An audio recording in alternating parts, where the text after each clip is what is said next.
महाराष्ट्राचे अर्धदैवत छत्रपती शिवरायांना अभिवादन करून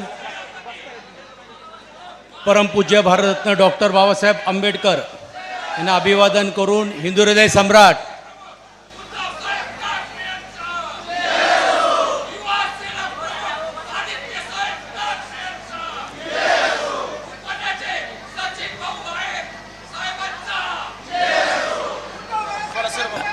आदरणीय स्वर्गीय बाळासाहेब यांना स्मरण करून आज या जाहीर सभेसाठी उपस्थित असलेले तुम्हा आपले सर्वांचे प्रिय लोकसभेचे नवनिर्वाचित खासदार आमचे सहकारी अमोल कोलेजी ज्यांच्या प्रचारासाठी आपण उपस्थित राहिलो असे आपले सत्यजितजी सत्यशीलजी मंचावर उपस्थित असलेले सर्व पक्षाचे प्रमुख पदाधिकारी तमाम उपस्थित मतदार बंधू भगिनी बांधवांनो तरुण सहकारी मित्रांनो मला माहीत आहे की या वेळ झालेली आहे आणि या सभा आता या सुरुवात झालेली आहे परंतु एक गोष्ट चांगली आहे की या निमित्ताने का होईना एक नवचैतन्य आज या 29 तारखेला शुभ दीपावलीच्या मुहूर्तावरती का होईना त्याचा शुभारंभ करण्याचं काम या विधानसभेच्या निवडणुकीच्या माध्यमातून आपण करण्याचं काम केलेलं आहे। ही निवडणूक स्थानिक समस्या स्थानिक प्रश्न ह्याच्यातील आहेतच आहेत ते लोकप्रतिनिधीमधून कसे अपयश झालेत काय नाही झाले ह्याची चर्चा होणार आहे पण खऱ्या अर्थाने ही निवडणूक आपण जर पाहिली तर ही महाराष्ट्राच्या अस्मितेची निवडणूक आहे याहीकडे सर्व मतदारांनी पाहण्याची गरज आहे कारण महाराष्ट्राची ही कधी संस्कृतीच राहिलेली नाही आहे विरोधाला विरोध एकमेकांना उत्तर प्रत्युत्तर ही संस्कृती नक्कीच राहिलेली आहे पण तू मला विरोध करशील तर मी तुला संपवल्याशिवाय राहणार नाही आणि तुलाच नाही तर तुझ्या पक्षालाही संपवल्याशिवाय मी स्वस्थ बसणार नाही ही नवीन संस्कृती जी महाराष्ट्रामध्ये येते त्याला रोखणारी ही निवडणूक आहे या दृष्टिकोनातून राज्यातल्या तमाम मतदारांनी पाहण्याचं काम केलं पाहिजे। याच मतदारसंघामध्ये 2 वेळा आमच्या शिवसेनेच्या पक्षाचा आमदार होऊन गेलाय 3 वेळा नगराध्यक्ष पद हे आम्हाला मिळालं पंचायत समिती असेल किंवा कारखान्यामध्ये डायरेक्टरशिप असेल अनेक पदं आमच्या पक्षांनी त्यावेळी भोगण्याचं काम केलं किंवा सत्तेमध्ये या तालुक्यामध्ये येण्याची भूमिका घेतली पण कधीही विरोधी पक्षाला नेस्तानाबूत करण्याचं काम करण्याचं पाप आम्ही कधी केलं नाही आहे। अमोलजी आपण त्यावेळी तर आपण अदलाबदलीच केली मी ज्या भूमिकेत होतो त्यावेळी तुम्ही त्या भूमिकेत होता संपर्क प्रमुख या नात्याने म्हणून मी आता जी बैठक करून आलो त्याची यादी मी इकडे वाचून दाखवत नाही कारण त्या वेता जसे तुम्ही ऐकलेले तसेच वेता ऐकणं हे माझा देखील संपर्क प्रमुख या नात्याने हे कर्तव्य पण मी आज इकडे आलो आहे सत्यशीलजींच्या मागे उभं राहण्यासाठी हे आदरणीय पक्षप्रमुख उद्धव बाळासाहेब ठाकरे आणि आदित्य ठाकरेजींचा निरोप घेऊन की पूर्ण ताकदीने पक्ष आमच्या तुमच्या मागे उभा राहिल्याशिवाय राहणार नाही आहे कारण ही लढाई ही तुमची नाहीच आहे।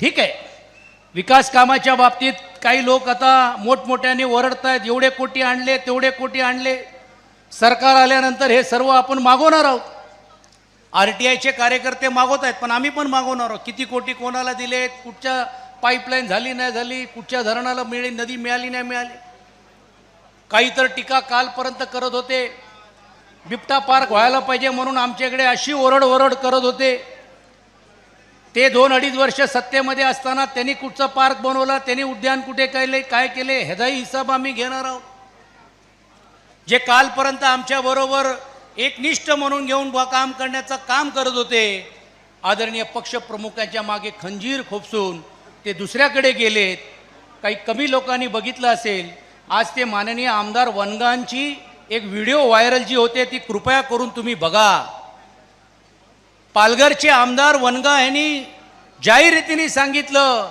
की मी शिंदे गटाकडे गेली ही मोठी चूक केली मी एका देव माणसाच्या मागे खंजीर खुपसण्याचं काम केलं मला परमेश्वर माफ करणार नाही ही परिस्थिती ही आज त्यांची झालेली आहे पण काही लोक राजकीय स्वार्थासाठी वेगवेगळी चूळ पेटवण्याचं काम करतायत भावनात्मक करण्याचं काम करतात काहींनी तर भावनात्मक करत असताना सांगितलं की मावळीला उमेदवारी मिळाली तर मी काय उमेदवारी देणार नाही. मग राहिलं ना मावळी अपक्ष, घ्या ना त्याच्या मागे उमेदवारी आणि मागे आणि द्या त्याला सपोर्ट.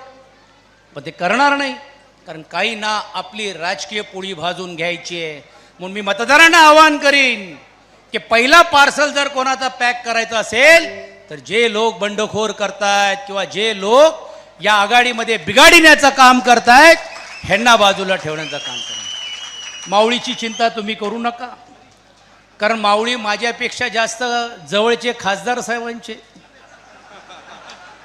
खासदारांनी एकदा जेवायला जावं, म्हणजे आता नाही, दिवाळी नंतर जावा, इलेक्शन नंतर जावा. कारण मावळी एक प्रामाणिक काम करणारा कार्यकर्ता आहे. त्याच्या मागे आहेत, म्हणजे याचा अर्थ काय वेगळं घेऊ नका. त्याचा परत सत्यशीलला टेन्शन येईल की अजून काय होतोय की काय. पण आता 3 वाजलेली आहेत, तुम्ही चिंता करायची गरज नाही. तुम्हीच आमचे अधिकृत उमेदवार आहात आणि तुम्हीच निवडून येणार आहात, याबद्दल शिक्कामोर्तब झालेलं आहे. पण कार्यकर्त्यांची भावना आहेत, एक चांगला प्रामाणिक काम करणारा एक कार्यकर्ता आहे आणि म्हणून निश्चितपणे त्यांची समजूत घालण्याचं काम मी संपर्क प्रमुख या नात्याने करीन.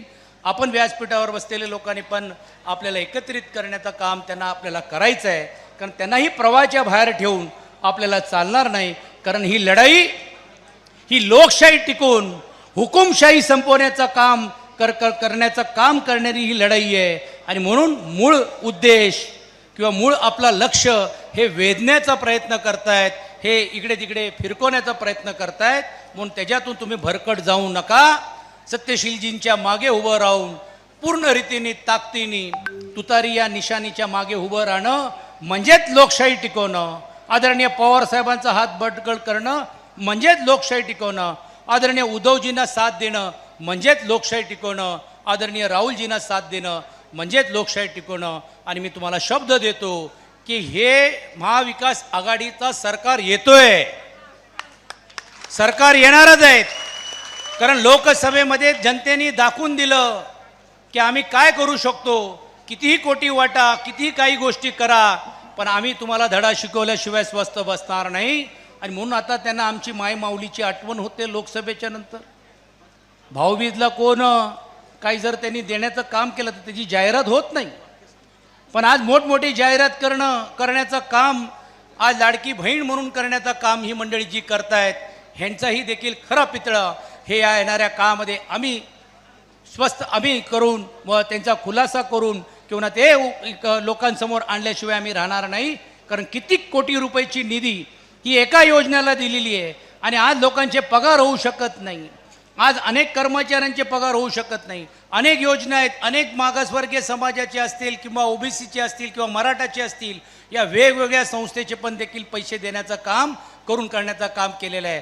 आम्ही सरकारमध्ये आल्यानंतर याहीपेक्षा चांगली योजना आणू आणि एक स्थिर रीतीने या राज्यालाचा गाडा पुढे नेऊन जाण्याचं काम आम्ही करू. त्यासाठी सत्यशीलजींच्या मागे उभं राहणं हे आपल्या सर्वांचं कर्तव्य आहे आणि तुम्ही ते निश्चितपणे राहाल अशातली मी या निमित्ताने अपेक्षा व्यक्त करतो आणि थांबतो. धन्यवाद. जय हिंद, जय महाराष्ट्र. यशवंत नागरी सहकारी पतसंस्था मर्यादित, पिंपळवंडी, तालुका जुन्नर, जिल्हा पुणे आपल्या सर्व सभासद, खातेदार, कर्जदार, हितचिंतकांना ह्या दीपावलीच्या हार्दिक शुभेच्छा. ह्या दीपावलीच्या शुभमुहूर्तावर यशवंत परिवार आपल्यासाठी घेऊन आले आहे नाविन्यपूर्ण कर्ज योजना. Yashwant gold loan. शुद्ध 10 ग्रॅम सोन्यावर मिळवा तब्बल 62,000 रुपयांचं कर्ज, तेही अगदी 9.5% व्याज दरावर. आणि विशेष म्हणजे दरमहा हप्ता भरा आणि मिळवा फक्त 8.5% व्याजदर.